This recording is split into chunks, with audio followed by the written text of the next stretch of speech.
last section for Math 200. This is section 7.5, and this is going to be on the real number system. Just to give you a visual of what we're talking about here, the real numbers are this giant number set that is split into the rational numbers and the irrational numbers. We will talk about irrational numbers a little bit more in this section. The rational numbers we know are that a over b, where a and b are integers, right? The integers are a subset of the rational numbers. The whole numbers are a subset of the integers, and the natural numbers are a subset of the whole numbers. So this is just trying to give you a visual of how all the number sets that we've discussed in this class, how they all kind of relate to each other. So what kind of numbers are not real? Well, those are imaginary numbers, or also called complex numbers. You probably talked about those in previous algebra classes with the letter I. Rational numbers are terminating or repeating decimals. The irrationals are non-terminating and non-repeating decimals. So in short, rational numbers are numbers that are not rational. So let's look at some examples of irrational numbers. Well, we have pi. Now, you guys have probably seen this before, but just in case you haven't, the little squiggly equal sign means approximately equal to. So pi is approximately 3.14159265359. I'm fun at parties. You know, I memorize pi to a lot of decimal places because I'm that kind of fun. The square root of 2 is irrational. It's about 1.41422136. The square root of 10, also irrational. It turns out that the square root of any number that's not a perfect square is irrational. Because if you take the square root of a perfect square, like say the square root of 16, it's just 4, which is, you know, a nice whole number. So let's label the following as either rational or irrational. This one, it terminates. See how there's no dot, dot, dot, and there's no bar? It terminates, so it's rational. This one, 0.01020304 dot, dot, dot. You might think, well, it repeats, but it doesn't. There's a pattern to it, but that pattern isn't the same thing over and over and over again. So it doesn't end, and it doesn't repeat the same block of numbers. Just because there's a pattern doesn't make it rational, so it's irrational. This one's a repeating decimal. It just doesn't start repeating until back here, but it's still considered a repeating decimal, so it's rational. Same thing with this one. The 121212 starts repeating. It's rational. 0.9, 09, 009, 0009. Again, there's a pattern just like up here, but it's not repeating. It's not the same chunk that's repeating over and over again. So this one's irrational.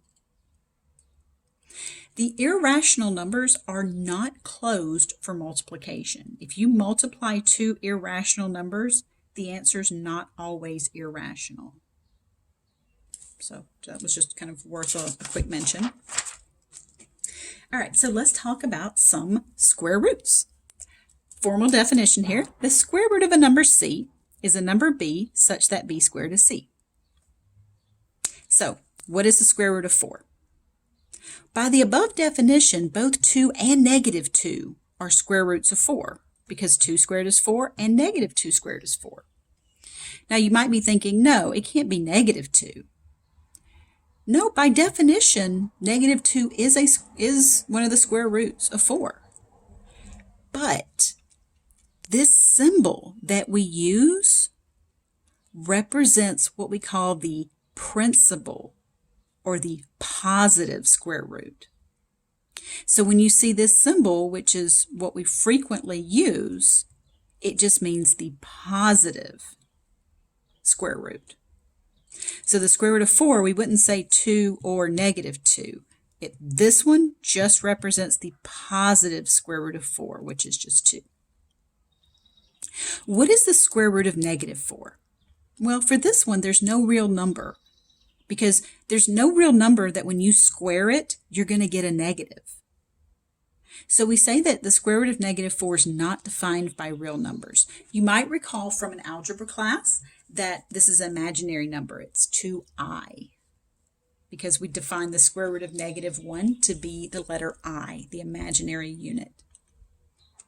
Now, based off of this definition for square root, we can get the cube root of a number is this number that when you cube it, you get C. Now, the square root of any number that's not a perfect square is irrational. Similarly, the cube root of any number that's not a perfect cube is irrational as well. In general, the n out here, this little n, and then a root a denotes the nth root of a. If there's no number in the n location, it's assumed to be 2. So remember, back here, see that square root? That's assumed to be a square root. So there's a little 2 out there. We just don't write. We cannot take the nth root of a negative number when n is even. That's because, so why? That's because whenever you multiply an even number of things together that are negative, you always get a positive. So just like back here, there was nothing squared that gave you a negative. You can't multiply an even number of the same thing and get a negative answer. So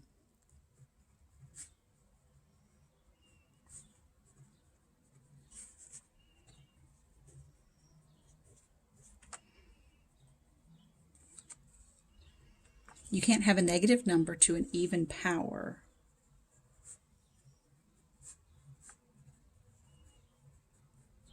and get a negative answer.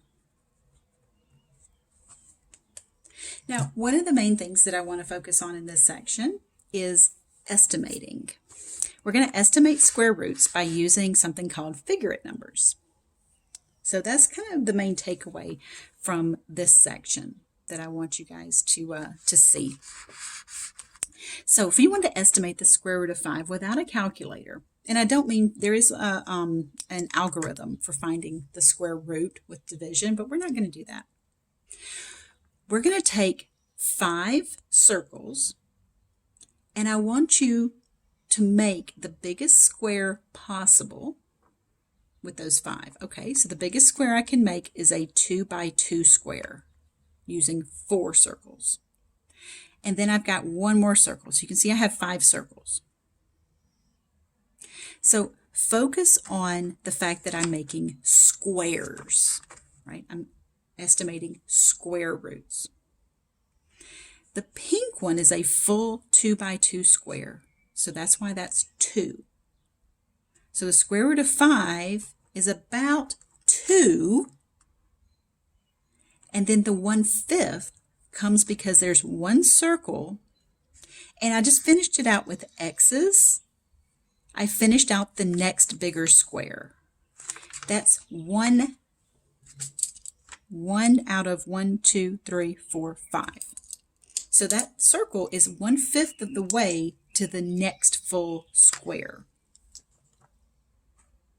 So the square root of 5 is about 2 1/5. So let's see. 2 1/5. It's about 2.2. The square root of 5 is about 2.236. Not bad, right? We know it's going to be a little bigger than 4 because the square root, or sorry, a little bigger than 2 because the square root of 4 is 2. So it's a little bigger than 2. All right, so let's do another one. The square root of 11.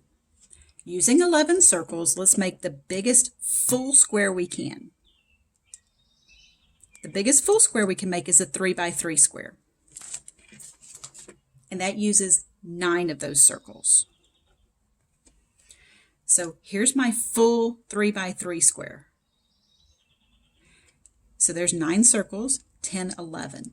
I finished out with X's the next larger circle, which is a 4 by 4 square.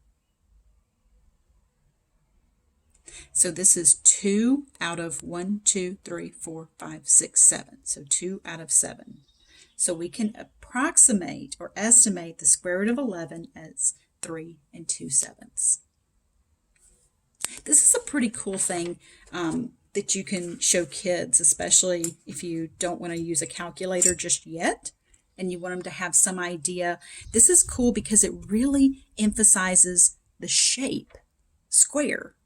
You know, it's all about squares and the connection of square root to something squared. So, all right, let's look at a couple more. The square root of 3, the biggest thing I can make is a 1 by 1 square. And then I've got my 2 others out here. Those are 2/3 of the way to making the next bigger square. So that full 1 by 1 square, and then 2 out of 3 to get to the next bigger square. All right, so last one for this section. This is kind of a short section, which is nice. End on a high note here. See if you can pause the video and see if you can do the square root of 20. See if you can draw these squares to try to do this approximation of the square root of 20.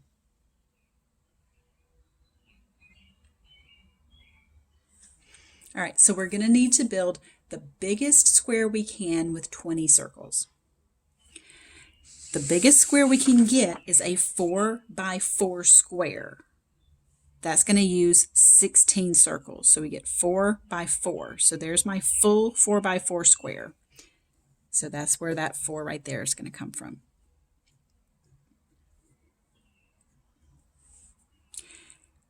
So that's 16, 17, 18, 19, 20. And then I went ahead and finished out the next larger square with those X's.